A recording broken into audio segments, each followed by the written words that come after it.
व्यवहारी सुख लाभ झाला, आनंद कोंदला मागे पुढे, संगती पंगती देवासवे घडे, नित्यानित्य जोडे तेची साच, समर्थाचे घरी सकळ संपदा, नाही तुटे कदा कासयाची, संगती पंगती देवासवे घडे, नित्यानित्य जोडे तेची साच, तुका म्हणे येथे लाभाची कोटी, बहुवाव पोटी समर्थाचे, संगती पंगती देवासवे घडे, नित्यानित्य जोडे तेची साच. विठ्ठल विठ्ठल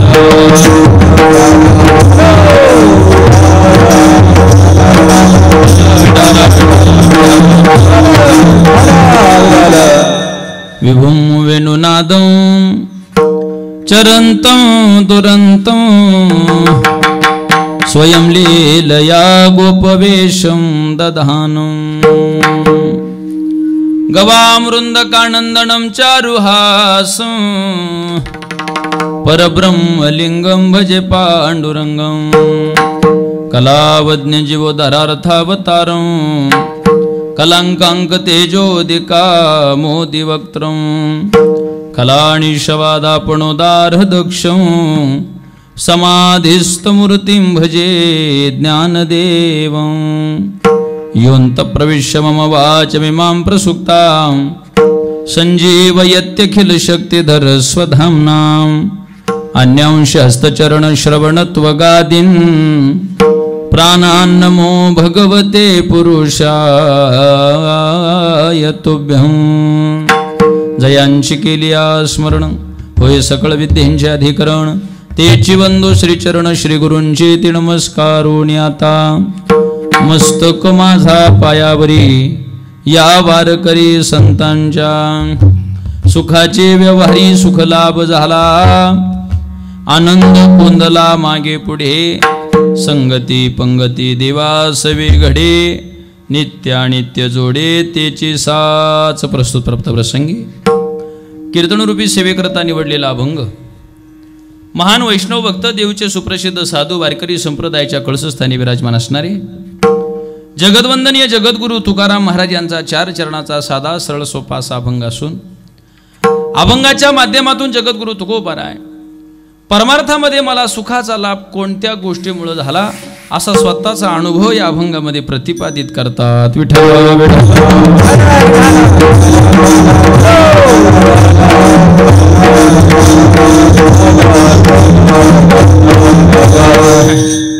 कीर्तनाला सुरुवात करण्याची थोडासा परिहार द्यायचा तो असा,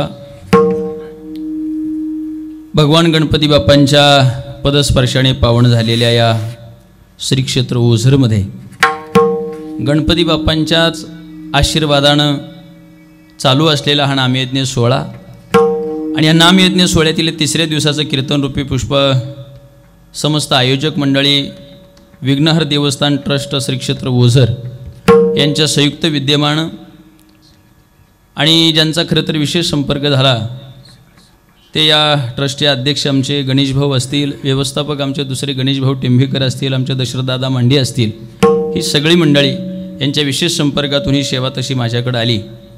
त्यानिमित्तानं कीर्तनाला उपस्थित असणारी सर्व गुणीजन, आळंदीकर, सगळे गुरुबंधू मंडळी, खरं तर देवस्थानचं व्यवस्थापन जरी गणेश भाऊंकडे असलं तरी सप्त्याचं व्यवस्थापन मात्र आमच्या गंभीर महाराजांकडे आहे आणि त्यांच्याकडे व्यवस्थापन एकदा दिलं की मग काल्यापर्यंत व्यवस्थापन समितीला सुद्धा व्यवस्थेची काही काळजी करण्याचे कारण पडत नाही.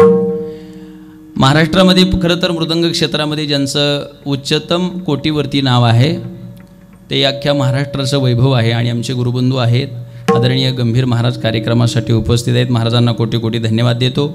महाराजांच्या नियोजनाखाली असलेले सर्व विद्यार्थी मंडळ, महाराजांचा सर्व शिष्य परिवार, दोन्ही गायनाचार्य मंडळी, इकडली गायनाचार्य मंडळी, सगळे माईक सिस्टीमवाले उपस्थित, मातृवर्ग पितृवर्ग, आपल्या कार्यक्रमाला थोडा उशीर झाला आहे, फार प्रस्तावनेला जास्तही करत बसत नाही, विलंब करत बसत नाही. अभंग जगद्गुरु तुकोबारांचा आहे आणि माझ्या समवेत आलेले माझे ज्येष्ठ गुरुबंधू भागवताचार्य महिषानंदजी शास्त्री महाराज कार्यक्रमासाठी उपस्थित आहेत. माझ्या समवेत आलेले माझे दुसरे गुरुबंधू, माझे जिवलग मित्र मृदंग सम्राट सौरभ महाराज मांडगे आहेत. आमचे कोकाटे भाऊ आहेत, सगळी मंडळी आहेत. सर्वांना कोटी कोटी धन्यवाद देतो आणि अभंगाच्या भावार्थाकडे वळतो. विठ्ठल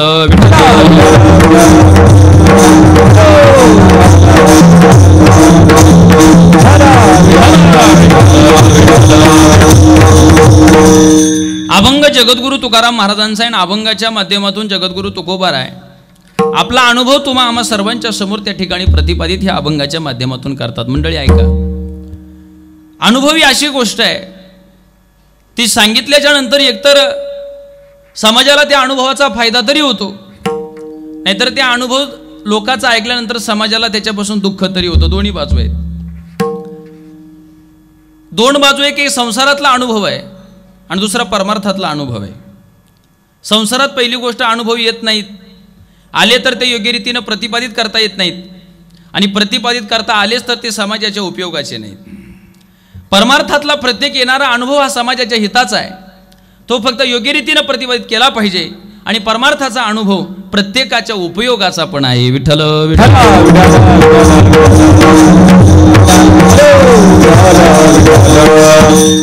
काही अनुभव जीवनातले असे ते फक्त घ्यायचे असतात, लोकांना सांगायचे नसतात. घरात जर नवरा बायकोची मारामारी झाली आणि बायकोनं चुकून नवऱ्याला फार मारलं, त्या मारल्याचा अनुभव चौकात सांगायचा का नाही सांगायचा? सांगायचा नाही. काही अनुभव फक्त घ्यायचे, लोकाला सांगायचे नाही, कारण ते उपयोगाचे नाहीत. काही अनुभव घ्यायचे नाहीत पण लोकाला सांगायचे. विष प्याल्याच्या नंतर माणूस मरतय हा अनुभव घ्यायचा नाही, फक्त लोकाला सांगायचा नाही. तर प्रत्यक्षात घ्याल आणि मग लोकाला सांगाल. तुम्ही सांगायला राहिले तर पाहिजे ना, मग लोकाला सांगाल. सांगता येत नाही. काही गोष्टीचे अनुभव घ्यायचे नाहीत, लोकाला सांगायचे. काही गोष्टीचे अनुभव घ्यायचे नाहीत आणि लोकाला सांगायचंही नाही. आणि दुसरी गोष्ट, काही गोष्टींचे अनुभव घ्यायचे सुद्धा आणि समाजापर्यंत ते पोहोचवायचे सुद्धा. विठ्ठल विठ्ठल.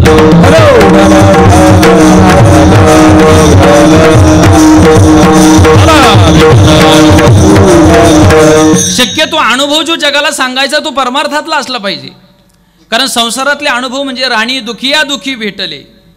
दोन व्यक्ती संसारातले एकत्र आल्याच्या नंतर त्यांनी जरी किती एकमेकाचा अनुभव सांगितला तरी तो पण दुःखी आणि हा पण दुःखी आहे. आणि दुःखी माणसाने जर एखादा अनुभव सांगितला तर त्याचं दुःख वाढल, पण त्याचं दुःख कमी होत नाही. कारण अनुभव सांगणारा सुद्धा दुःखीच आहे. अनुभव सांगणारा त्या क्वालिटीचा असला पाहिजे, म्हणजे समोरच्या माणसाचं दुःख त्या निमित्तानं कमी होतं.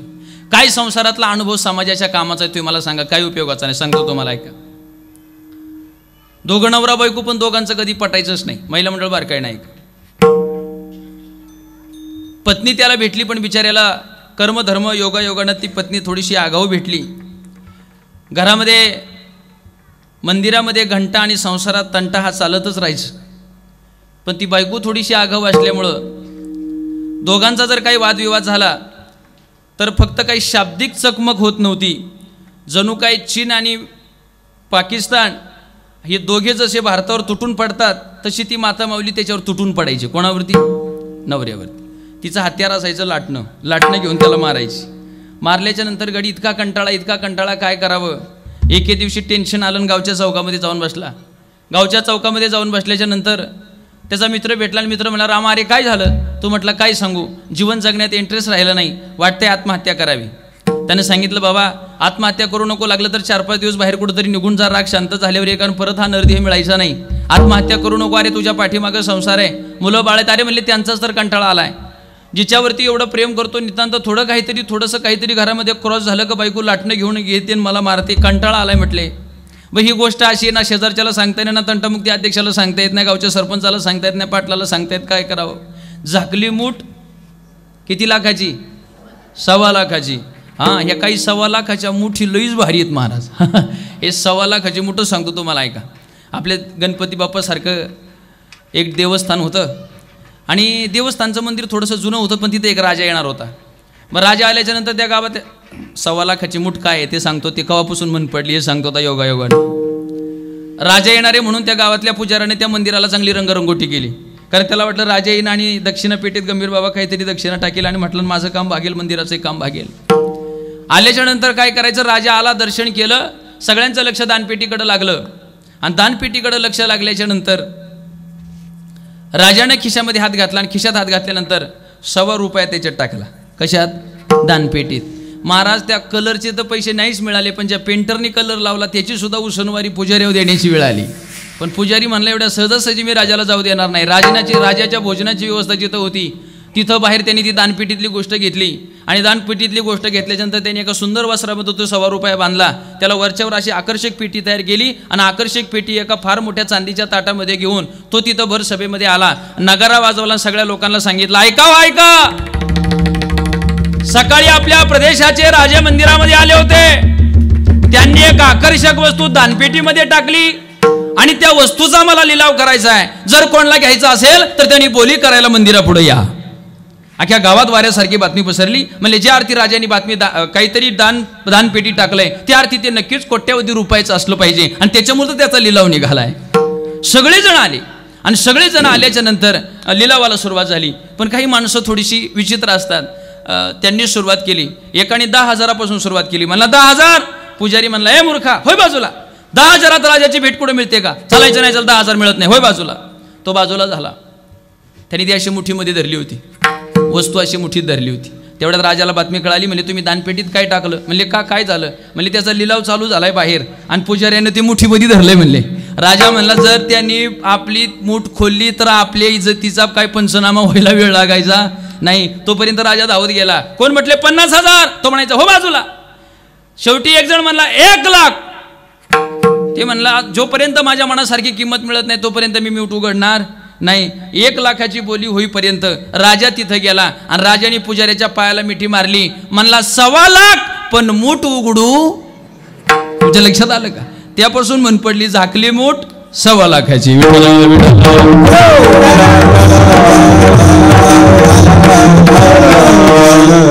ते म्हणला, अरे काय करावं, माझं दुःख सांगता येत नाही. दुसऱ्या मित्राने सांगितलंय, बघ जी तुझी अडचण आहे तीच माझी अडचण आहे. माझी पण बायको मला लाटण्यानंच मारते, पण मी एक नवीन औषध शोधले त्याच्यावर. माझा अनुभव तुला सांगतोय का? संसारातला अनुभव उपयोगाचा नाही, ह्या विषयावर मी चर्चा करतोय. ते म्हणला, काय तुझा अनुभव आहे सांग ना. म्हणले, माझा अनुभव वापरून बघ, नक्कीच तुला गुण येईल. म्हणले, काय करू? म्हणले, काय नाही, सोपा उपाय, फार खर्च लागत नाही, काय नाही, फक्त थोडंसं डोकं वापरायचं. ते म्हणलं, वापरेल मी, पण फक्त या दुःखातून मुक्ती झाली पाहिजे. म्हणले, मग काय करू? म्हणले, काय नाही, घरी जायचं, बायकोनं काही केलं तरी फक्त एकच म्हणायचं, वा एकच नंबर, एवढंच म्हणला, बाकी काहीच म्हणू नको.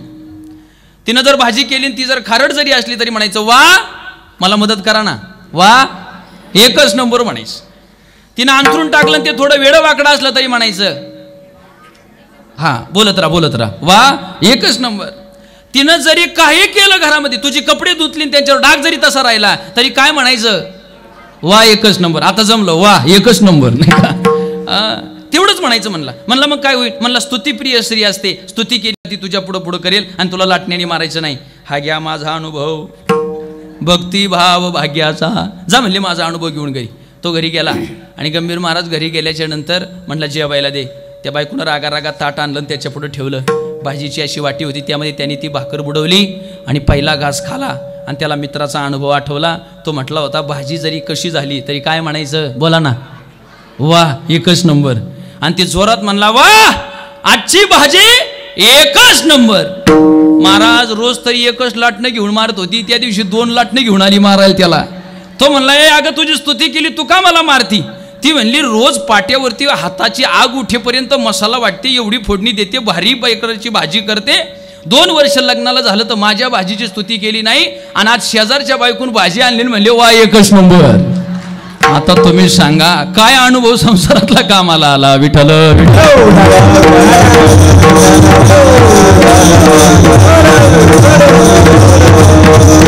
संसारातला अनुभव एकतर चांगला नसतो आणि सांगितला जगाला तर जगाच्या कामाला येत नाही. पण परमार्थातला एक आणि एक गोष्टीचा येणारा जो अनुभव आहे तो मात्र जगाला सांगितला पाहिजे. महाराज म्हणतात, अनुभव आले अंगा ते या जगात येत सो, ते या जगात येत सो, ते या जगात येत सो.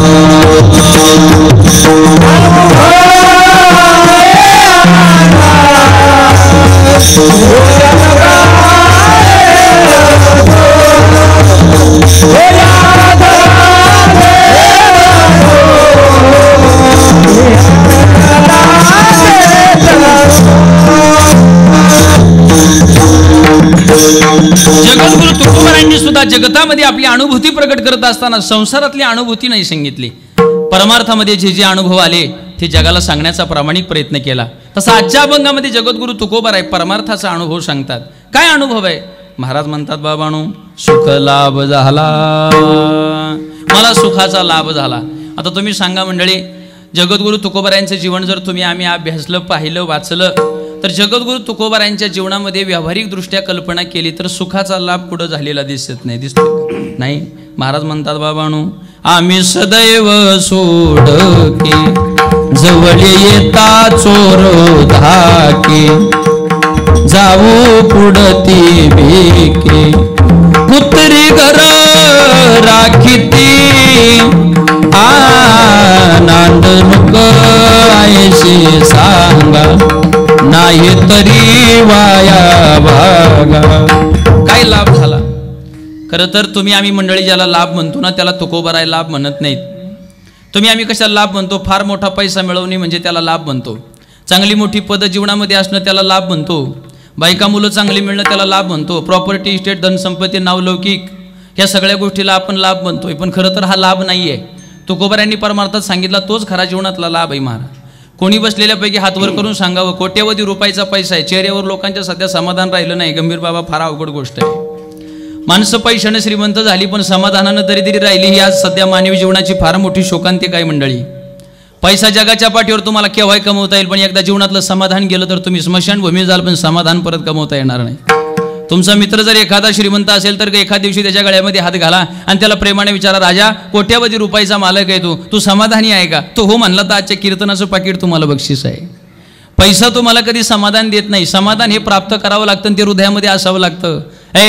पैसा सुद्धा समाधान देईल, पण कोणता सांगू काय तुम्हाला? दिवसभर कमावलेला पैसा जर संध्याकाळी शांततेनं झोपू देत असेल, माझं वाक्य ऐका, दिवसभर कमावलेला पैसा जर संध्याकाळी शांततेनं झोपू देत असेल तर समजून जा पैसा इमानदारीनं घरी आलाय.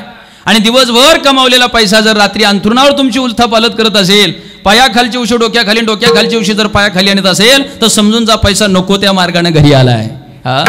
पैसा समाधान देईल, पण कोणता पैसा इमानदारीचा पाहिजे ना. म्हणून माझं एक वाक्य ऐका, तुमच्या दोन्ही खिशांमध्ये रोज 5 लाख रुपयाच्या नोटांचा खळखळाट असावा, पण त्याच्या एकाही रुपया मागं कोण्या गरीबाचा तळतळाट नसावा. याची काळजी मात्र समाजाने घेतली पाहिजे, याची काळजी घेतली पाहिजे.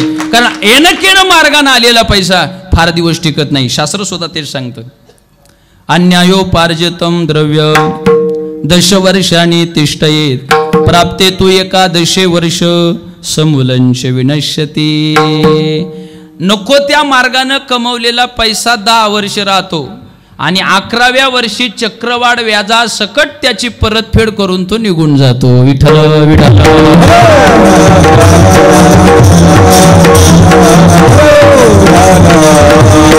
फार संपत्ती जवळ असणं म्हणजे हे काय लौकिकाचं काम नाही, हा फार मोठा लाभ नाही.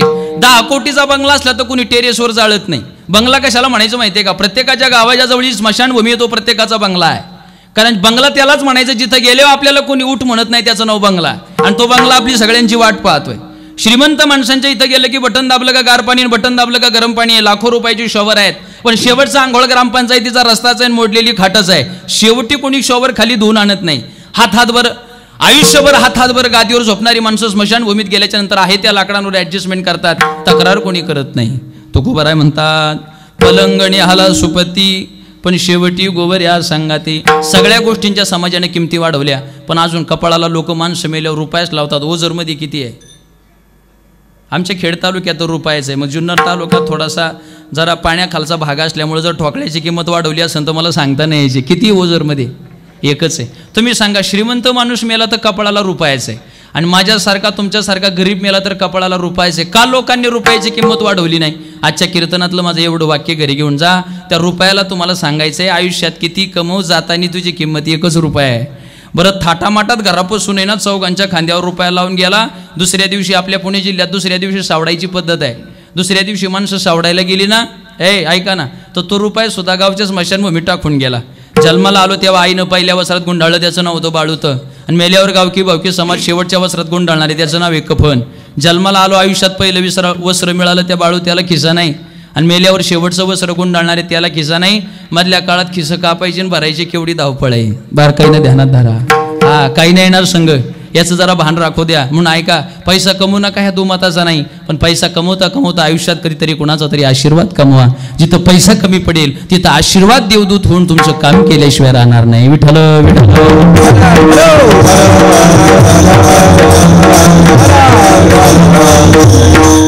पैसा हा सुखलाभ नाही.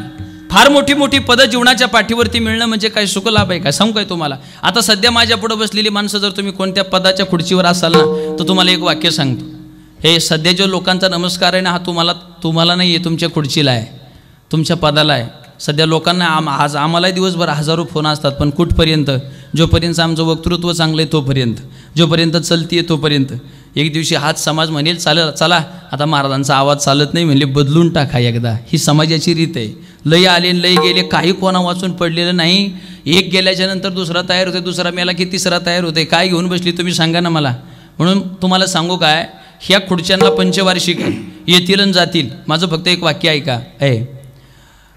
गुंठाभर जमीन घेऊन त्याच्यावर 3 मजली बिल्डिंग बांधली तर चक्रीवादळ आलं तर उडून जाईल, भूकंपानं त्याला तडे बसतील, महापुरानं वाहून जाईल.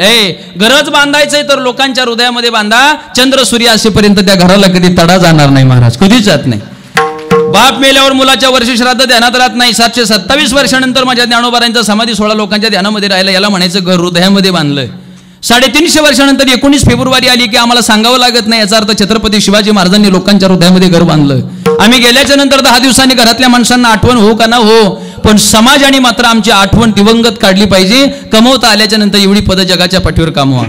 तुमच्याकडे पैसा, प्रॉपर्टी, ऐश्वर्य, सातबारा, लौकिक असो नसो, पण तुम्ही घरापासून मंदिरापर्यंत निघाल्याच्या नंतर तुमचं गावामध्ये वागण्याची वर्तणुकीची ताकद एवढी पाहिजे की रस्त्यानं निघाल्याच्या नंतर तुमच्या हातात काठी असावी, तुम्ही वार्धक्याकडे झुकलेले असावेत, पण तुमचं वजन वर्तणुकीचं एवढं असावं की आजूबाजूच्या घरातल्या लोकांनी आतून उठून तुम्हाला रस्त्यावर येऊन जे हरी घातला पाहिजे. कमवता आलं तर भक्त जीवनात एवढं कमवा, बाकी नाही कमवायची गरज. कारण या जगाचा नियम आहे, हा माणूस चांगला होता एवढे 3 शब्द ऐकण्यासाठी आम्हाला मरावं लागतं. ही शोकांतिका आहे. विठ्ठल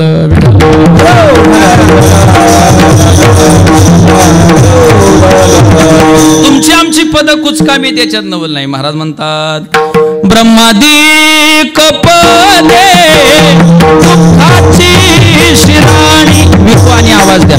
ब्रह्मादिक पदे दुःखाची शिराणी.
सुखाचा लाभ नाही, पैसा सुखाचा लाभ नाही, पद सुखाचा लाभ नाही, बायका मुलं. महाराज म्हणले भाग्य तरी नवे धनपुत्र दारा, निकटवास बरा संतापाई. का? ज्यांना तुम्ही आम्ही लाभ म्हणतो, आयुष्याच्या सरती शेवटी ती कामाला येत नाही. तुकोबारांच्या जीवनामध्ये ना पैसा, ना प्रॉपर्टी, ना ऐश्वर्य, ना सत्ता, ना काही नाही मिळालं. महाराज म्हणले अक्षयी साचार केली सायासानी घर, एरांडाशी हार तुझा भारण साथी, धन कन घरोघरी पोट भरे भिकेवरी, जतन ते करी कोण गुरे वासरी.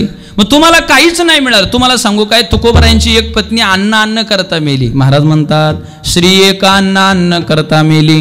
तुम्ही सांगा, तुकोबारांची एक बायको अन्न करता मेली.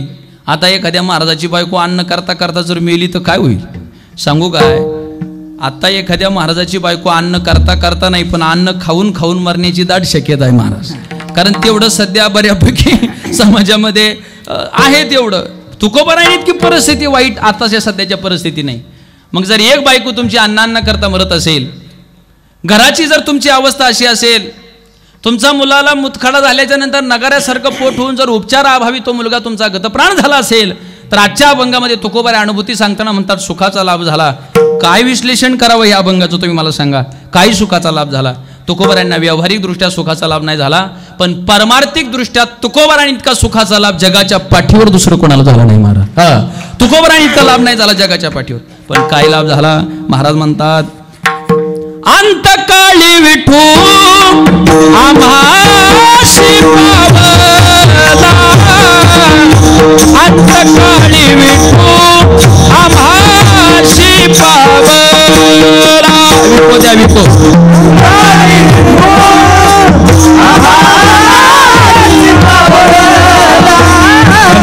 अंतकाळी विठू आम्हाशी पावला,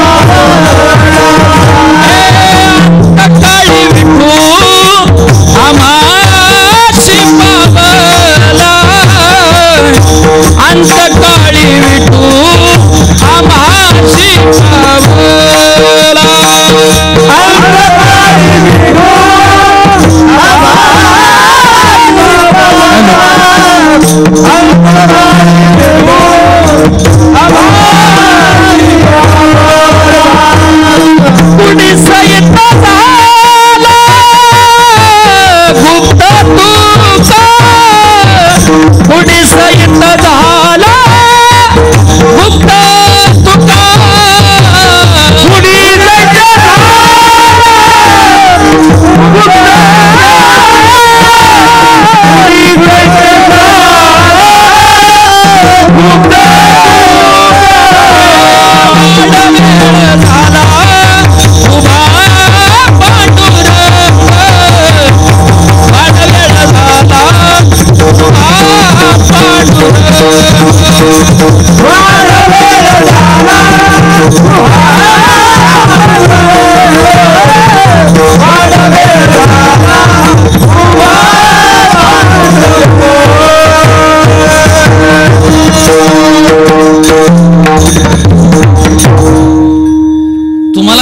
जीवनामध्ये सर्वोत्तम संपत्ती कमवता येईल, सर्वोत्तम पद कमवता येतील, चांगली मुलं बाळ तुम्हाला जगतामध्ये प्राप्त होतील, बायको चांगले मिळेल, ऐश्वर्य मिळेल, प्रॉपर्टी मिळेल, नावलौकिक मिळेल, पण विठोबा मिळेल का नाही याची गॅरंटी सध्या बसलेल्यापैकी ना मला आहे ना मग तुम्हाला आहे.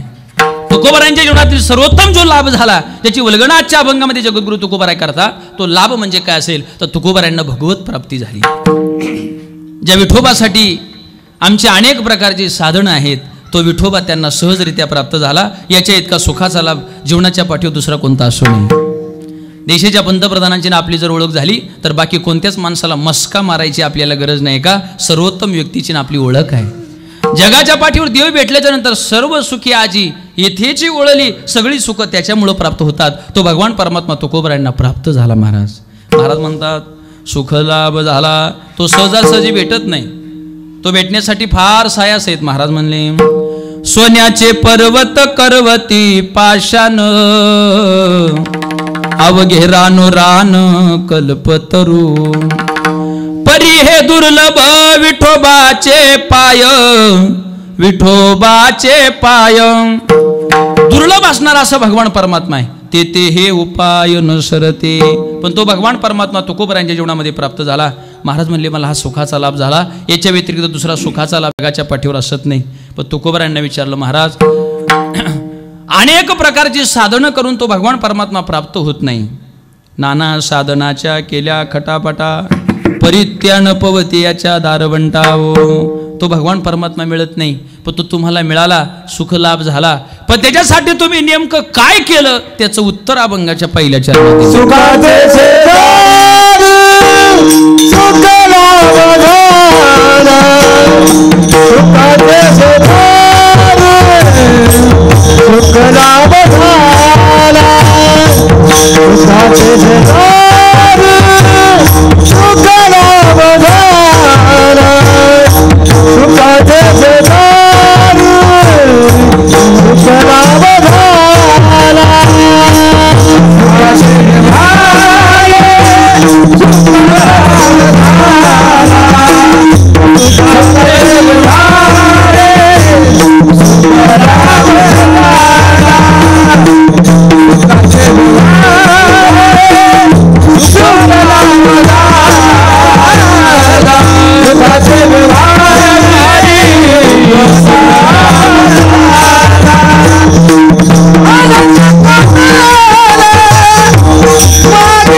महाराजांच्या पहिल्या चरणामध्ये जगद्गुरु तुकाराम महाराज म्हणतात, मला सुखाचा लाभ झाला म्हणजे देवच मला भेटला.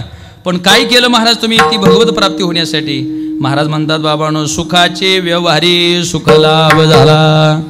सुख लाभ होण्यासाठी मला व्यवहार सुद्धा सुखाचा करावा लागला, कारण हे मृत्यूलोक आहे आणि मृत्यूलोकाचा इथे एकच नियम आहे. महाराज म्हणले, केले कर्म झाले त्याची भोगा आले, जैशी करणी वैशी भरणी. हा असाच नियम आहे ह्या मृत्यूलोकामध्ये. म्हणून सांगू काय तुम्हाला, सध्या माणसांना काही कर्म करताना अगदी गोड वाटतंय, कारण कर्माचं फळ येण्यासाठी थोडा उशीर लागतोय. आमचे गुरुजी नेहमीच सांगत असतात, अंगाला खरूज झाल्याच्या नंतर ते खाजवताना गोड वाटतंय, पण 5 मिनिटांनी आग उठल्यावर कळते आपण काय केलंय ते.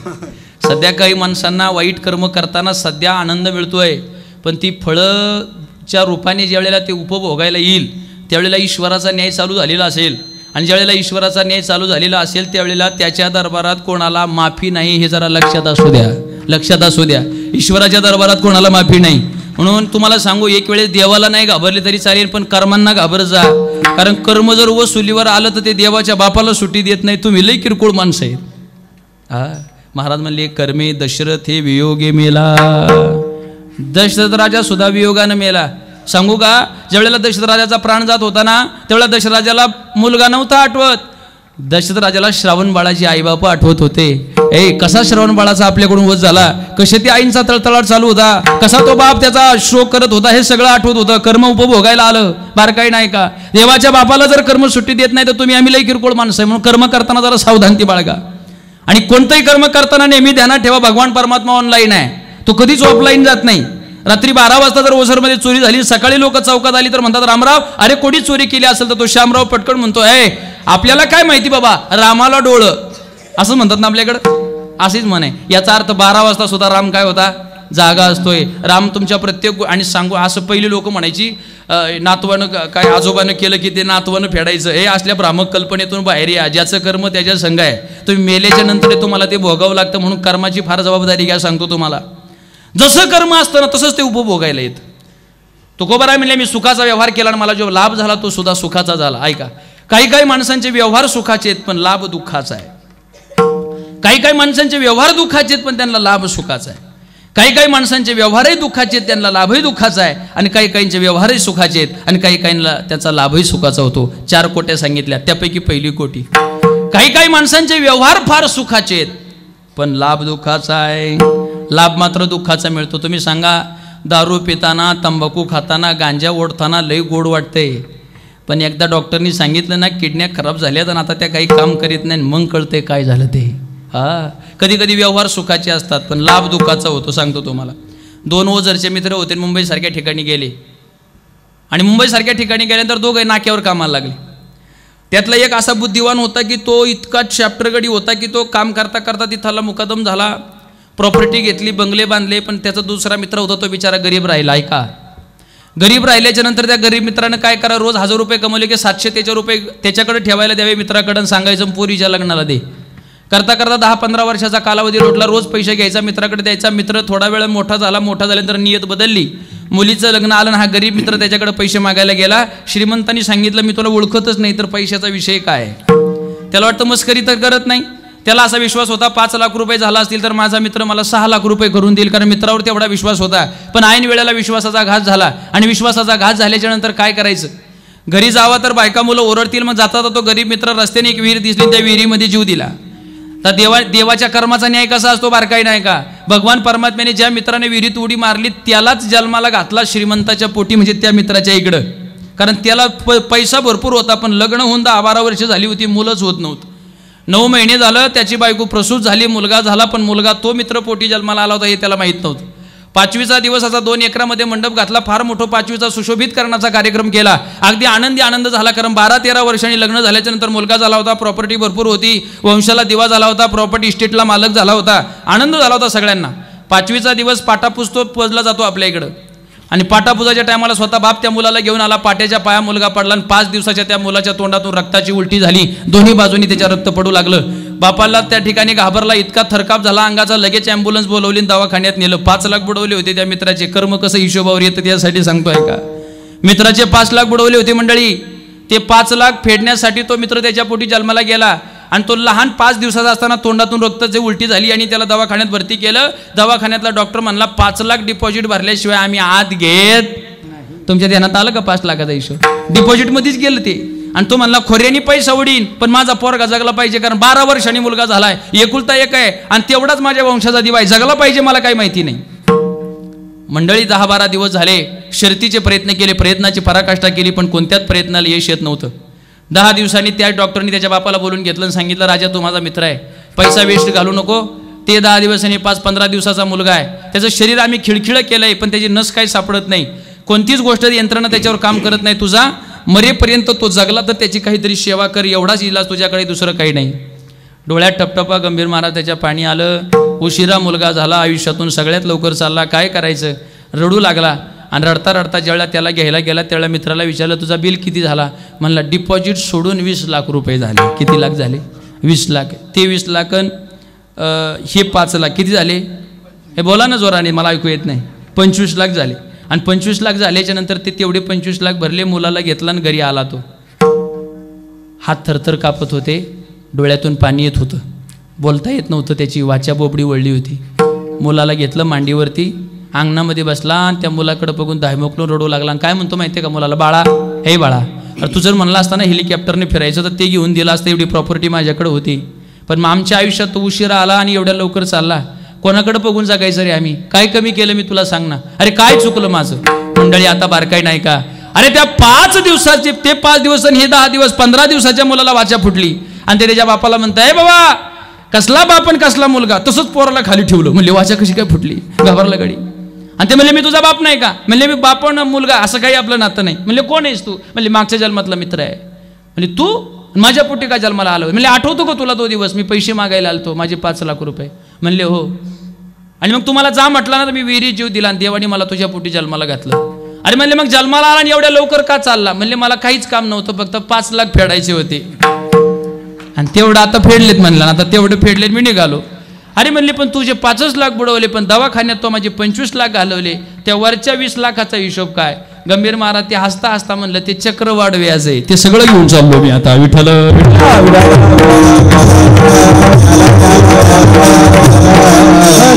तुम्ही सगळे बसले, तुम्हाला हात जोडून विनंती आहे, कोणाचे 4 पैसे असले तर उद्याच्या उद्या मिटवून टाका. उद्या गणेश जयंती मुहूर्त आहे चांगला आहे, ज्यांचे मिटलेत त्यांनी थोडेफार मला द्या, कर माझ्यामुळे मिटलेत ते. विठ्ठल विठ्ठल.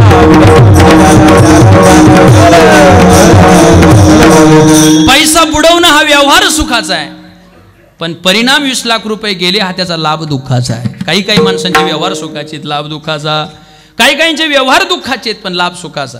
हे हिमालयामध्ये जे साधू आहेत ना, महाराज म्हणले साधूने बचनाग खाते तोळा तोळा, इतराने डोळा न देखवे. हा ते साधू काय करतात, एका बरणीमध्ये विषारी साप ठेवतात, त्याला 4-5-6 दिवस काही खायलाच देत नाही. आणि एकदा किती समाधीतून उत्थान झाले का त्या सापाला वर काढतात आणि त्याच्या फणीवरती फटका मारतात आणि फटका मारला का तो चवताळतो, चवताळला की ती आपली स्वतःची जीभ बाहेर काढतात आणि मग तो साप काय करतो, त्या जिभेला दंश करतो. महाराज हा प्रयोग अतिशय वाईट आहे. महाराज म्हणले हा व्यवहार जरी दुःखाचा दिसत असला तरी त्या विषयाच्या यानं त्यांच्या समाधीची अवस्था अगदी उच्चतम होते. त्या नादामध्ये ते समाधीमध्ये जाऊन भगवान परमात्म्याचं भजन करतात. हा उपाय फक्त त्यांच्यासाठी आहे. हात जोडून विनंती आहे, उद्या कोणी असा पर्याय करू नका आणि केलं तर मला संपर्क साधू नका. विठ्ठल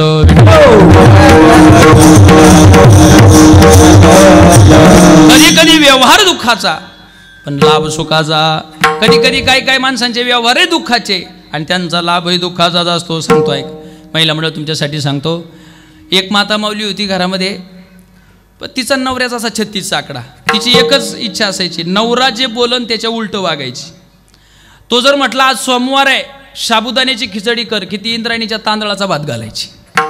आणि तो जर म्हटला ना द्वादशी सोडायची, इंद्रायणीचा तांदूळ घाल का ती खिचडी करायची. तो जर म्हणला रात्र झाली दिवे लाव का ती अख्ख्या घरातल्या लाईटी बंद करायची. आणि तो जर म्हणला ना सकाळ झाली आता दिवे बंद कर का अख्ख्या घरात लाईटी लावायची. तो जर म्हणला सोमवार ही म्हणायची मंगळवार.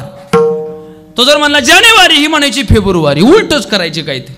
बिचारा टेन्शनमध्ये आला आणि एक दिवस असाच मंदिराच्या कडेला नदीवरती बसण्यासाठी आला. मित्र भेटला. अरे म्हणले काय झालं तुला? म्हणला काय करू, बायको देवाने अशी दिली, किती प्रेमानं वागा, मी बोलन त्याच्या उलटच करते. मित्र सुद्धा माणसाचा असला पाहिजे, उपाय सांगणारा माणूस चांगला असला पाहिजे महाराज. त्या मित्रानं उपाय सांगितला. म्हणले काळजी करू नको, तू जे बोलन त्याच्या उलटं जर बायको करत असेल तर तू बोलतानीच उलटं बोल, म्हणजे ती सुलटं करीन. उपाय सांगणारा सुद्धा असा डेंजर असला पाहिजे महाराज. सांगतो तुम्हाला, ऐका. एक UP बिहारीवाला तुमच्या इथे जुन्नर तालुक्यात ओझरमध्ये आला. आता ते बिचारे गरीब होतं, त्याला कामाची गरज होती, फार गरीब होतं. ते नेमका एका उपाय सांगणारा कसा असावा सांगतो तुम्हाला. ते नेमका एका शेतकऱ्याच्या ताब्यात सापडलं. त्यांनी त्याला ठेवलं नांगर धरायला, आणि ते सकाळी नांगर झोपून द्यायचं 6 वाजता तर दुपारी 12 वाजेपर्यंत 1 एकर 2 एकर 1.5 एकर त्याच्याकडून नांगरून घ्यायचं. आणि 12 वाजता डबा घेऊन यायचं ना, तर त्याच्यात एकच चपाती. ते दिवसभर असं काम करायचं. पण त्याला पळूनही जाता येणार, रस्ता कुठं हे कळाना, सोबत 2 पैसे नाही, टेन्शनमध्ये आलं होतं, काय करायचं. आणि मी ते एकच चपाती आणायचं, ते तेवढं खा. ते डबा उघडला का त्याला टेन्शन यायचं, त्या डोळ्यातून पाणी यायचं. तो म्हणला, मालक अहो एक नका अजून चपाती आणा ना. मालक त्याला म्हणायचा, एकच आहे पण कशी तूप लावलेली आहे. कोण म्हणायचा? मालक त्याला म्हणायचा. अर्थात ते UP बिहारी होतं, त्याला कळा. तूप म्हणलं का ते चुप व्हायचं आणि तेवढंच खायचं आणि गप्प बसायचं. पार वाळून गेलं ते. एक दिवशी त्याच मालकाच्या शेजारचा मित्र नांगरणीला आला. म्हणले, का रे एवढं काम करतो, किती पगार येतो? म्हणला, काय सांगायचं, कर्म माझं वाईट आणि याच्या हातात सापडलोय. म्हणले, असा राबून घेतोय. मी काही चपातीहून बोलायला गेलो का म्हणतो एकच आहे पण कशी तूप लावलेली. म्हणले, काय उपाय सांगणार का? तो म्हणला, एक काम कर, उद्या काय करायचं, ह्या बांधाचा त्या बांधाला 1 तास घालायचा नांगराचा, पण सरळ घालायचा. आणि जर वाकडा झालाच तर बैल सोडून दे, खोरं घेऊन सरळ कर, खोऱ्याने सरळ कर, पण अजिबात वाकडा होऊ द्यायचा नाही. उपाय सांगितला त्याला. आणि उपाय सांगितला. ते मित्र गेला निघून. हा सकाळी उठला, 6 वाजता नांगर धरला. इथून सुरुवात केली तर तिथपर्यंत 1 तास घातला. बैल सोडून दिली, निवांत झाला. ते सगळं बाजूला ठेवला सरजाम, आणि बाजूला ठेवल्याच्यानंतर तो जो तास होता तो सरळ केला आणि एका झाडाखाली झोपला. मारक बरोबर 12:15 डबा घेऊन आला. तर बैलांचा आवाज येत नाही, नांगराचा आवाज येत नाही. शेतकरी कुठे गेला कळत नाही. त्याला वाटलं पळून तर गेला नाही ना, काही तर झालं नाही ना. पाहिलं तर आज झाडाखाली झोपला. जवळ गेला आणि त्याला उठवलं. म्हणले, काय झालं, कंटाळा आला का? म्हणलं, तसं काही नाही. बैल काम करत नाहीत का? तसंही काही नाही. मग तू का झोपला? म्हणलं, काही नाही, निवांत झोपलोय. म्हणले, नांगरणी? म्हणले, हे काय? कोणाला म्हणला? त्याला. अरे ते म्हणले, हे काय?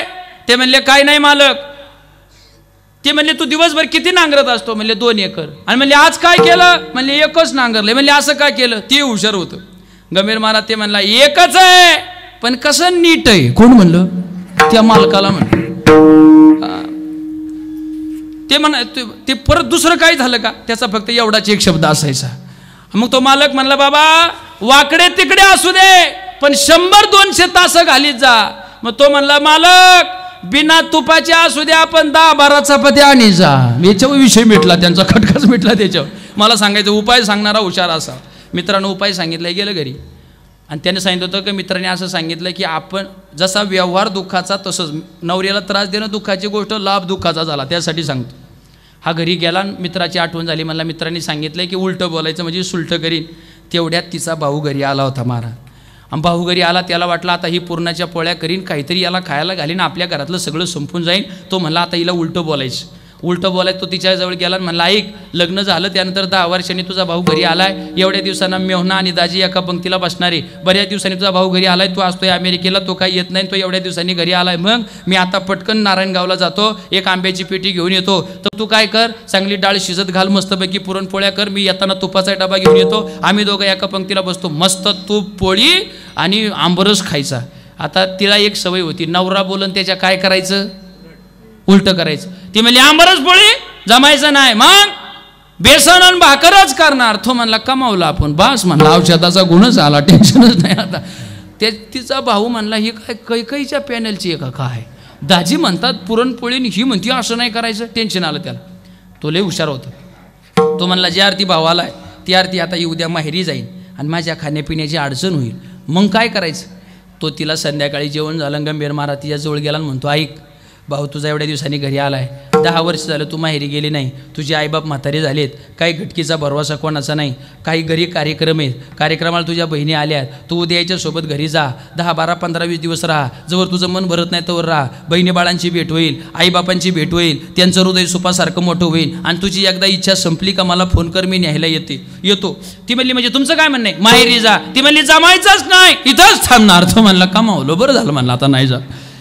दुसऱ्या दिवशी त्याच्या बापाचं वर्ष श्राद्ध.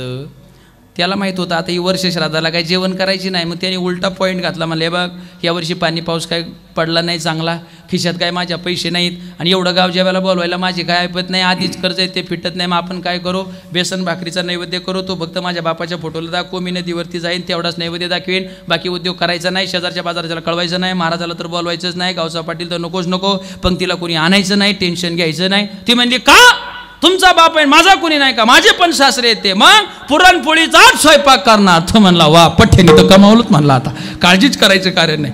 महाराज सकाळी 2:30 वाजता उठले ना, असा पुरणपोळ्याचा स्वयंपाक केला काय बोलायचंच नाही. त्याने नैवेद्य दाखवला इथं फोटोला, म्हणला मी नदीला चाललो नैवेद्य दाखवायला, पण तो म्हणला मी एकटाच जाणार. पिटली ना ती म्हणली तुम्ही एकटे जाणार म्हणजे, मी एवढा स्वयंपाक बनवला, मी पण येणार. गेली त्याच्या माग. नदीला पाणी आलं होतं, पावसाळ्याचे दिवस होते, चांगलाच पूर आला होता. त्यांनी तिथं नैवेद्य दाखवला, कावळा आला बी, त्यातली वरची भजे घेऊन गेला, पण तो म्हणल्यापैकी ताट घेऊन घरी जा, नदीच्या पलीकडं माझा मित्र आहे, आता पिकून पुलावून जाण्यापेक्षा मी पटकन नदीमध्ये उडी मारतो, पोहत तिकडे जातो, मित्राला घेऊन येतो बोलून. ती म्हणली मी नाही ताट घेऊन घरी जाणार, मग मी पण तुमच्या संग येणार. ते म्हणलं तुला पोहता येतं का, म्हणली नाही पोहता येत, पण मी तुमच्या संगच येणार. कारण ते तो म्हणायचा घरी जा आणि ही म्हणायची संग येणार. मग तिनं त्याच्या कमरेला असं धरलं आणि कमरेला धरून गेलो पाण्यात, जिथं जास्त प्रवाह पाण्याचा चालू होता आणि तिथं नेली. आणि तिथं नेल्यावर ते म्हणतं आयुष्य गेलं माझं जवळजवळ निम्म, नेहमी माझ्या उलटच करत आली, मी जे बोलन त्याच्या उलटच केलं, माझं कधी ऐकलं नाही. फक्त आज शेवटची विनंती, शेवटचं ऐक, इथं फक्त काय हुजत घालू नको, मी नवराष्ट्र होतोय तुझ्या पाया पडतो, शेवटचं ऐक, उलट्यावानी करू नको. ती म्हणली काय ऐकायचं, फक्त म्हणला माझ्या कमरेचा हात सोडू. आता तुमच्या ध्यानात आला, आता नाही पुढचं सांगायची गरज मला. हा ती म्हणली सोडणार म्हणल्यावर तिनं कमरेचा हात सोडला, ती गेली वाहत अशी इकडं. तो म्हणला बरं झालं बापाचं आणि बायकोचं वर्ष श्राद्ध एकाच दिवशी आलं, म्हणला चांगलं पुण्य कमावलं आपण. तो तिथून निघून आला, त्याला काय मित्राकडे जायचं नव्हतं. पण ऐका, त्या इकडून पाणी वाहत होतं असं खाली, त्याची बायको गेली खाली वाहत आणि गंभीर महाराज ते चाललं इकडं उलटं वरती बघत. एका माणसाने विचारलं म्हणजे इकडं कुठं चालला रे, म्हणला माझी बायको वाहून गेली. म्हणजे कुठं, ओझर गणपतीच्या शेजारच्याच बाजूनं वाहत गेली. अरे म्हणले मग बायको खाली गेली असेल, तू इकडं कुठं चालला. ते म्हणला तुम्हाला नाही सूत्र कळायचं, ती उरफाटी होती ती इकडंच गेली असेल. म्हणला वाहत, आता काय करायचं, जसा व्यवहार तसा त्याचा लाभ होतो. विठ्ठल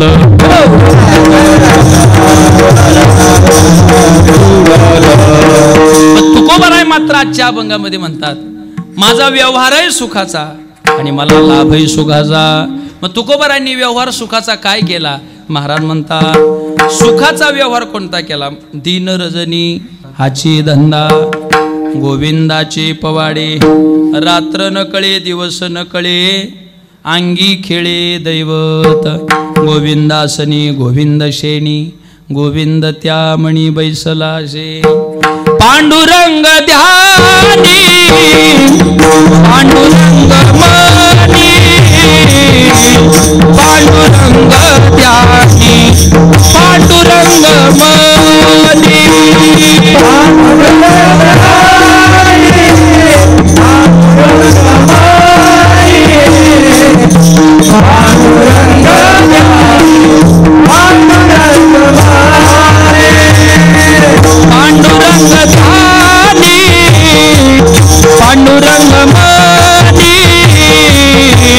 पांडुरंग ध्यानी पांडुरंग मनी.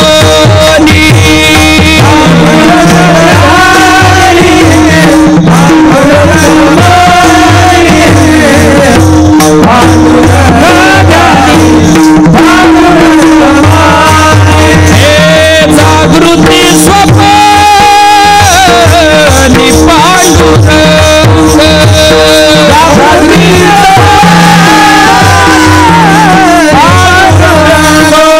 जागृती स्वप्नी पांडुरंग,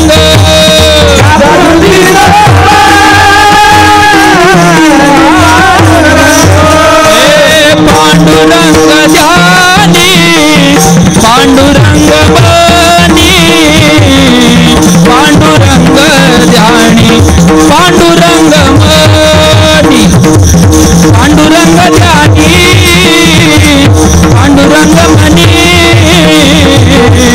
पांडुरंग मनी, पांडुरंग ध्यानी पांडुरंग मनी,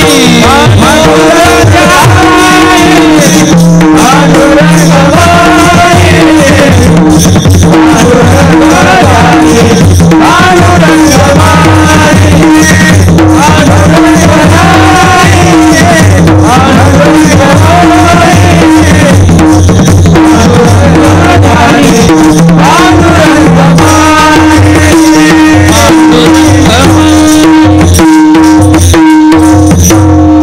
काय व्यवहार केला तुकोबारायांनी? महाराज म्हणले भगवान परमात्म्याचं नामचिंतन केलं, हा व्यवहार केला आणि तोच भगवान परमात्मा त्यांना प्राप्त झाला. हा सुखाचा लाभ झाला. पण हा सुखाचा लाभ झाला म्हणजे नेमकं काय झालं ते शब्दात व्यक्त करत असताना तुकोबाराय म्हणतात, बाबांनो आनंद कोंदला मागे पुढे. आमच्या जीवनामध्ये आनंद कोंदला. कोंदला म्हणजे असा कोंदू कोंदू भरला. आपण एखादं पोतं कसं कांद्याचं बटाट्याचं असं कोंदू कोंदू भरतो ना, तसं तुकोबाराय म्हणतात आमच्या जीवनामध्ये आनंद भरला, पण तो असा रिकामा नाही भरला, कोंदू कोंदू भरला. तुमच्या आमच्या जीवनात सुद्धा आनंद असतो, पण जीवनात काही चांगली गोष्ट घडली का आम्हाला आनंद होतो आणि वाईट गोष्ट घडली का तो प्राप्त झालेला आनंद निघून जातो. पण तुकोबारायांच्या जीवनामध्ये असा आनंद प्राप्त झाला की तो आनंद एकतर वाढला तर वाढायचा, पण आहे तो आनंद कधी कमी होत नव्हता. याला म्हणायचं परमार्थ. खरं सांगू तुम्हाला, परमार्थ करायचा कशासाठी? याच्यासाठीच करायचं. दुःखामध्ये सुद्धा माणसाला या जीवनामध्ये तग धरून उभं राहता आलं पाहिजे. परमार्थ याच्यासाठी करायचं. आमचे गुरुजी परमार्थाची फार गोड व्याख्या सांगतात. सगळी सुख जीवनामध्ये भगवान परमात्म्याने तुम्हाला दिल्याच्या नंतर तुम्हाला गणपती बाप्पाच्या मंदिरात जाऊन त्यांचं दर्शन करावं वाटतं, याच्यात नवल नाही. जगातली सगळी दुःख भगवान परमात्म्याने तुम्हाला द्यावी, पण एवढ्या दुःखाची विल्हेवाट लावून तुम्हाला गणपती बाप्पाच्या मंदिरात जाऊन जर दर्शन घ्यावं वाटत असेल तर हा तुमच्या परमार्थाचा कळस आहे महाराज, कळस आहे परमार्थ. सुखामध्ये भगवत भक्ती ही प्रोसेसचा भाग आहे, पण सगळे दुःख जीवनामध्ये येऊन भगवान परमात्म्याचं चिंतन करणं हा मात्र तुमच्या वैराग्याचा भाग आहे, वैराग्याचा भाग आहे. काही जीवनात अनुकूल परिस्थिती तुकोबारायांच्या जीवनामध्ये परमार्थाच्या दृष्टीने नव्हती. आई गेली, वडील गेलं, भावाला वैराग्य झालं, वहिनी गेली, श्रीयक अन्न करता मेली, मुलगा मुतखड्याने गेला. तुकाराम शेठ म्हणणारी माणसं तुक्या म्हणून हिनवू लागली. तुकोबाराय म्हणतात, कोपला पाटील गावीचे हे लोक, आता मज भीक कोण घाली. महाराज म्हणले, आता काय खावे कोणीकडे जावे, गावात राहावे कोण्या बळे, कोपला पाटील गावेचे हे लोक. काय परिस्थिती होती, पण परमार्थाचा कळस केला ना तुकोबारायांनी, कळस केला. इतका आनंद जीवनात तुकोबारायांनी, इतका आनंद जीवनात कुठंच नाही, सांगतो तुम्हाला. तुकोबाराय झोपत होते ना, झोपत, ती त्यांची गादी सुद्धा सुखाची होती, सुखाची. आपल्यासारखी स्पंच गादी नव्हती. तुकोबाराय म्हणतात, तुका म्हणे मग नये वृत्तीवरी, सुखाचे शेजारी पहुडवेन. सुखाच्या शेजेवरती तुकोबाराय झोपत होते. मंडळी ऐका, तुम्ही म्हणाल महाराज शेज सुखाची होती पण झोप सुखाची होती का? तुकोबाराय म्हणले, हो झोप सुद्धा. कारण काही माणसांना गाद्या चांगल्या आहेत, कारण पैशानं गादी मिळते, झोप नाही ना विकत घेता येत. पैशानं पुस्तकं विकत घेता येतात, ज्ञान मिळत नाही, ज्ञान नाही मिळत. तुकोबारायांना सुखाची गादी होती आम्हाला कळालं, पण तुकोबारायांना सुखाची झोप लागत होती का? सध्या लोकांना गाद्या चांगल्या आहेत पण झोप नाही. आणि चांगली झोप हे माणसाच्या चांगल्या श्रीमंतीचं लक्षण आहे. काही माणसांना झोपायच्या 4-4 गोळ्या आहेत, काहींच्या गोळ्या पोटात जाऊन झोपल्या, गडी जागच आहे, झोपा नाही त्यांना. आणि झोपेसाठी जर तुम्हाला गोळ्या घ्याव्या लागत असेल तर तुमच्या इतकं दरिद्री माणसं तू जीवनात दुसरी कुठं नाहीत महाराज. झोप ही आनंदाचं माध्यम आहे. तुकोबाराय म्हणतात, मला जी झोप येत होती ती कशी होती? महाराज म्हणले, सुखे मी निजलो गा, शून्य सारोनी तेथे, त्रिकुट शिखरी गा, दान मिळे आहे ते. सुखे मी निजलो गा, गादी सुखाची, त्याच्यावर झोप सुखाची. तुकोबाराय सकाळी उठल्या विचारला, आंघोळीला कुठं जात होते? महाराज म्हणले, आनंदाचे डोही आनंद तरंग, आनंदाचे अंग आनंदाची, आनंदाच्या डोहावर आंघोळ करायला जात होतो, आनंदाने आंघोळ करत होतो. तुकोबारायांना विचारलं, कपडे कोणते घालत होते? महाराज म्हणले, सर्व सुख ल्यालो, सर्व अलंकार, आनंदे निर्भर डुल्लत सो. मला सांगायचं, आनंद कोंदला मागे पुढे. गादी सुखाची, झोप सुखाची, आंघोळीला जात होते सकाळी उठल्याच्या नंतर, तो डोह आनंदाचा. आंघोळ झाल्याच्या नंतर कपडे घालत होती, ती कपडे सुद्धा सुखाची होती.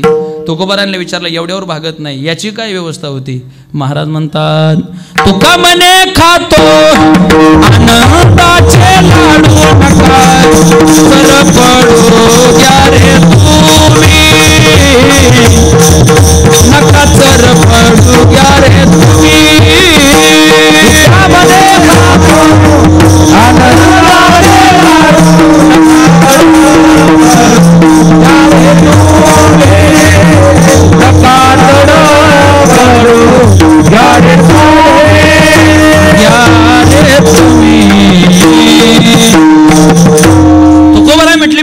आनंदाचे लाडू खात होतो.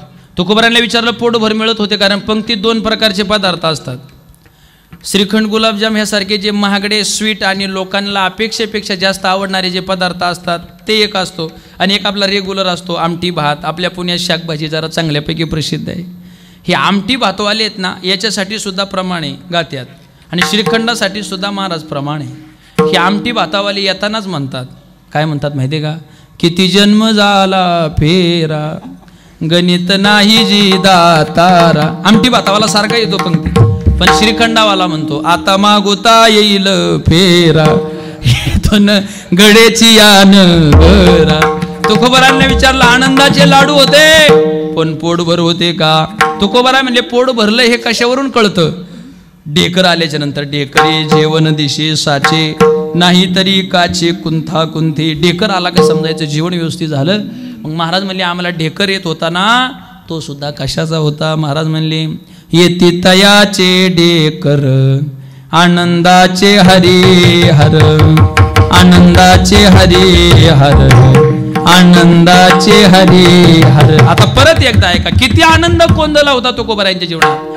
गादी सुखाची, झोप सुखाची, आनंदाचा डोहा आंघोळीला, कपडे घालायला सुखाची, खायला सुखाचे लाडू होते, आणि ढेकर सुद्धा आनंदाचा येत होता.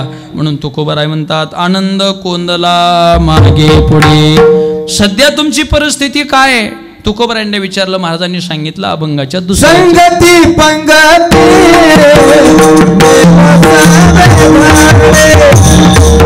संगती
कार्यक्रमाच्या पत्रिकेनुसार आपला नियोजित वेळ तसा संपला आहे. थोडं उशिरा कीर्तन चालू झालं होतं. 5 ते 10 मिनटं तुमची घेणार आहे आणि शेवेला पूर्णविरामाकडे नेणार आहे. महाराज म्हणतात संगती पंगती देवासवे घडे नित्यानित्य जोडे तेचे साज. सध्या तुमची परिस्थिती काय? महाराज म्हणले आमची परिस्थिती सध्या एवढीच आहे, आम्हाला संगतीसुद्धा देवाची आहे आणि आम्हाला पंगतीसुद्धा देवाची. कधी कधी माणसांना संगती चांगल्याची असते पण संध्याकाळची पंगती नको त्यांची असते. कधी कधी पंगती साधू संतांची असते पण संगती मात्र दुर्जनाची असते. संगती चुकली पंगती चांगली असून उपयोग नाही, पण पंगती चांगली असली तर संगती वाईटांची असून उपयोग होणार नाही. दोघांचं साधर्म्य ज्या वेळेला एका ठिकाणी येईल त्यावेळेला संगती प्लस पंगती एकत्रित होऊन माणसाचं भविष्य उज्ज्वल दिशेला जाईल. विठ्ठल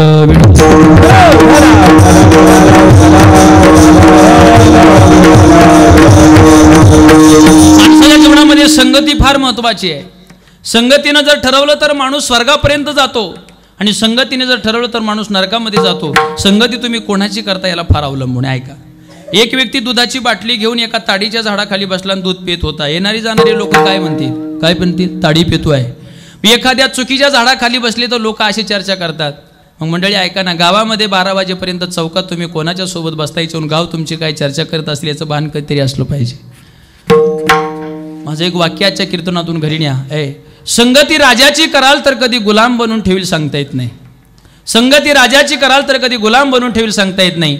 पण संगती माझ्या ज्ञानोबाराय तुकोबारायांची कराल तर कधी विठोबाची भेट घालून देतील सांगता येत नाही. सांगता येत नाही. म्हणून संगती करायची तर एक संतांची तरी करा आणि संगती करायची तर देवाची करा. संगती करावी सदा सज्जनाती, संगती करावी सदा सज्जनाती, सदा सज्जनाती, संगती करावी राहुली नसावी सदा दुर्जनाती, राहुली नसावी सदा दुर्जनाती, संगती करावी सदा सज्जनाती, संगती करावी सदा सज्जनाती, सावली नसावी सदा दुर्जनाती, सावली नसावी सदा दुर्जनाती, संगती करावी सदा सज्जनाती, संगती करावी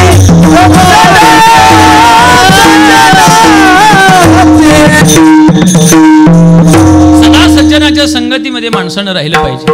खरं संगती ही फार आहे. अरे एकाच नदीचं पाणी पण ते मिरच्याच्या झाडाला गेलं तर ते तिखट होत आहे, लिंबाला गेलं तर ते आंबट होत आहे, कारल्याला गेलं तर कडू होत आहे, उसाला गेलं तर गोड होत आहे. तसं आमचं जीवन आहे. मिरचीकडे जाऊन तिखट करायचं, लिंबाकडे जाऊन आंबट करायचं, कारल्याच्या संगतीत जाऊन कडू करायचं, का सज्जनाच्या संगतीमध्ये जाऊन त्याला उसासारखं गोड करायचं, हा ज्याचा त्याचा अनुभूती आहे. मंडळी ऐका, संतांच्या संगतीमध्ये अर्ध क्षण घडता संतांची संगती. अर्धा सेकंद जरी तुम्ही त्यांच्या संगतीत गेले तरी माणसाचा उद्धार आहे. मंडळी ऐका, आज आपण लाखो रुपये खर्च करून आपल्या घराला भिंती बांधल्यात पण कोणी भिंतीच्या पाय आतापर्यंत पडलं नाही. पण आळंदीमध्ये आज लाखो लोक येतात, ज्ञानोबारायांचं दर्शन झालं का आम्हाला विचारतात, महाराज ज्ञानोबारायांनी चालवली भिंत कुठे आहे, काय करायचं आहे, आम्हाला तिचं दर्शन घ्यायचं आहे. चीन देशाच्या भोवती भिंत बांधली पण शेजारच्या राष्ट्रातले लोक त्याच्यावर बॉम्ब नेऊन टाकतात, गोळ्या घालतात, पण पाया कोणी पडत नाही. पण आळंदीमध्ये ज्ञानोबारायांचा पदस्पर्श झाला आणि एका ज्या निर्जीव भिंतीला झाला त्या भिंतीचं मंदिर तयार झालं. ही माझ्या ज्ञानोबारायांची फार मोठी ताकद आहे महाराज. ज्ञानोबारायांनी नेवाशाला एका खांबाला पाठ लावून ज्ञानेश्वरी सांगितली. आज नेवाशामध्ये त्या खांबाचं भव्य आणि दिव्य मंदिर तयार झालं. मंडळीत ज्ञानोबारायांच्या संगतीमध्ये खांब आला, त्याचं मंदिर तयार झालं. पण खांबाच्या दृष्टीने एक वाक्य महत्वाचं सांगतोय का, ज्ञानोबारायांनी खांबाकडे तोंड केलं नव्हतं, ज्ञानोबारायांनी खांबाकडे पाठ केली होती. अरे ज्ञानोबारायांची म्हणजे ताकद एवढी, ज्याच्याकडे पाठ केली त्याचं मंदिर तयार झालं. एका दिवशी आमच्याकडे तोंड केलं तर आमचं काय तयार होईल, ही ज्ञानोबारायांचीच ताकद आहे ना.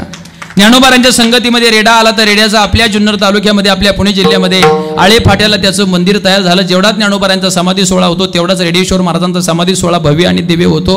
एक रेडा ज्ञानोबारायांच्या संगतीत आला तर रेड्याचं मंदिर तयार झालं आणि आपल्यासारख्या रेड्यांना त्याच्या जाऊन पाया पडावं लागतं. हा ज्ञानोबारायांच्या संगतीचा केवढा परिणाम आहे महाराज.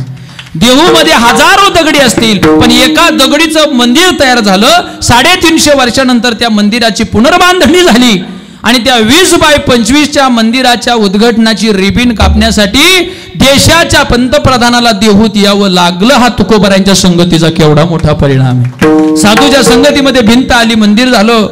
रेडा आला, मंदिर, दगडीचं मंदिर तयार झालं. आम्ही तर माणसं आहे, त्यांच्या संगतीत गेल्याच्या नंतर आमचं सुवर्ण काळी. म्हणून महाराज म्हणतात करायची संगती ना, तुका म्हणे सर्व सुख त्या संगती, घडेल पंगती संताची. म्हणून त्यांच्या संगतीत जा, संगती त्यांचीच पंगती, संगती पंगती देवा सवे घडे, नित्यानित्य जोडे तेची साच. आम्हाला जे मिळते ते नेहमी उत्तर वाढत राहते. का समर्थाच्या घरी सकळ संपदा, नाही तुटी कदा कासयाची. देवाच्या घरी कशाचीच कमी नाही. देवाच्या द्वारकेमध्ये सकाळी लोक जेवत होती सोन्याच्या ताटात, दुपारी जेवत होती सोन्याच्याच ताटात आणि संध्याकाळी जेवत होती सोन्याच्याच ताटात. पण द्वारकेतली लोक इतकी आळशी होती महिला मंडळ की त्या बाया आहे ना ती भांडी घासून भांडणीला मांडीत नव्हत्या, मग उचलून ती ताटं उकिरड्यावर टाकत होती पत्रावळ्यासारखी. मग त्याच्यात द्वारकेत उकिरडे सुद्धा कशाचे होते? सोन्याचे. आपण 2-4 जण तिथं पाहिजे होतो. कशाला? उकिरडे चाळाय बाकी काय. म्हणूनच आपल्याला देवाने पुढे जन्माला घातलंय महाराज. एवढी ज्याच्या घरी महाराज म्हणले समर्थाची पंक्ती भोजनी तळिल्या वरिल्या एकची पक्वाने नाही तुटे कदा कासयाची. भगवान परमात्म्याच्या घरी काय कमी आहे? ज्ञानोबारायांच्या दरबारामध्ये काय कमी महाराज? भगवान परमात्म्याची दासी लक्ष्मी आहे. भगवान परमात्मा जिथं जायचं त्याच्या अगोदर लक्ष्मी तिथं जाते. म्हणून ऐका, भगवान राम अवतारात आले तर लक्ष्मी सीतेच्या रूपात आली. भगवान श्रीकृष्णाच्या अवतारामध्ये आले तर तीच लक्ष्मी रुक्मिणीच्या रूपाने आली. भगवान परमात्मा तेच दत्तगुरूच्या रूपामध्ये गेले तर लक्ष्मी कामधेनू म्हणून त्यांच्याकडे गेली. तेच भगवान परमात्मा वामनाच्या रूपात आले तर त्याची छत्री म्हणून लक्ष्मी गेली. आणि तोच भगवान परमात्मा आळंदीला ज्यावेळेला ज्ञानोबारायांच्या रूपाने आला त्यावेळेला तीच लक्ष्मी सोन्याचा पिंपळ होऊन त्यांच्या दरवाजामध्ये त्यांच्या सेवेसाठी उभी राहिली. जिथं भगवान परमात्मा आहे तिथं लक्ष्मीचा वास आहे, आणि जिथं लक्ष्मी आहे तिथं काही कमी पडत नाही. म्हणून सांगतो तुम्हाला, लक्ष्मी कोणाच्या पाठीमागे लागते माहिती आहे का? लक्ष्मी पतिव्रता आहे आणि विठोबा तिचा नवरा आहे. जे नवऱ्याची सेवा करतात ना ती त्यांच्या मागं जाते, आणि जे तिच्या नवऱ्याची माळ गळ्यात घालत नाही, त्याची वारी करत नाही, ती म्हणती हा माझ्या नवऱ्याचा भक्त नाही, मी जाईन याच्याकडे पण 2-4 दिवस जाईन आणि परत अशी निघून जाईन का वर्षभर याला तोंड दाखवणार नाही. म्हणून त्याची भक्ती करा. त्याची भक्ती केली की लक्ष्मीला कमी पडत नाही. म्हणून महाराज म्हणतात, बाबांनो समर्थाच्या घरी सकळ संपदा नाही तुटे कदा कासयाची. का? तिथं लाभाच्या कोटी आहेत. अभंगाचं शेवटचं शेवट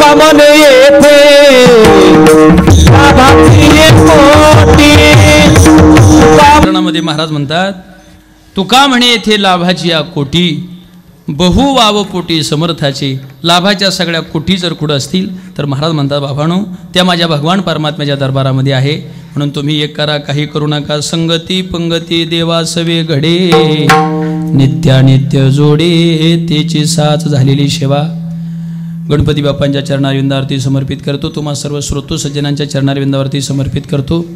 सर्व सातसंगत करणारे सगळे गुरुबंधू मंडळी सर्वांना कोटी कोटी धन्यवाद घेतो.